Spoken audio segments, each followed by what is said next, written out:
To me, the entire goal of Web3 and blockchain technology is a safer, more valid, more secure system. And unfortunately, we're not there, and it's not always a code issue. It's sometimes a compliance and as well as just kind of foresight.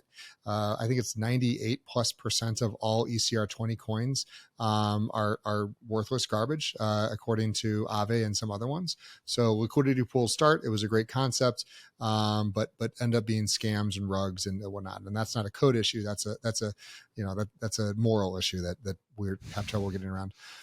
What's some of the ways, Hartej, you've been in the space so long and you've done so much. What's some of your thoughts really around the ways to secure up Web3 overall?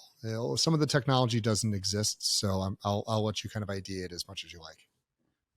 I mean, so auditing is an obvious thing to mention, but before you even get to auditing, I think that Web3 needs to go through a pretty fundamental cybersecurity shower that was super standard in the Web2 space. In the Web2 space, we have PCI compliance in finance. We have HIPAA compliance in healthcare. And we don't have, at the moment, a similar standard in the Web3 space.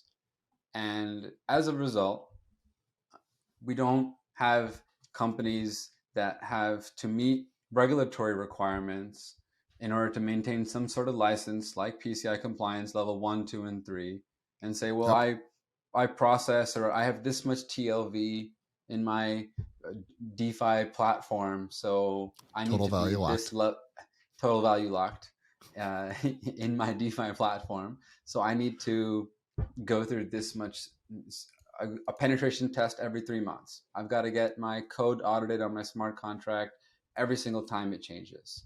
Right? And in the world of finance today, if you tell someone that they need to get a penetration test in order to remain PCI compliant, they'd say, duh, obviously. Like that's a completely normal thing throughout the 90s, early 2000s. People have been penetration testing for a long time. What we do today in terms of traditional pen testing is absolutely not different than the multi-billion-dollar companies that do pen testing.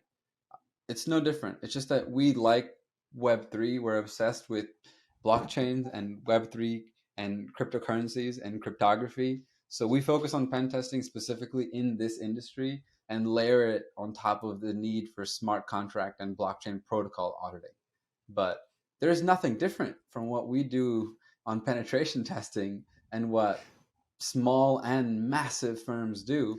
And at the end of the day, it's just reputation on the line. It's not insurance. It's not, there's no liability if your website gets hacked after a pen test. It's your reputation.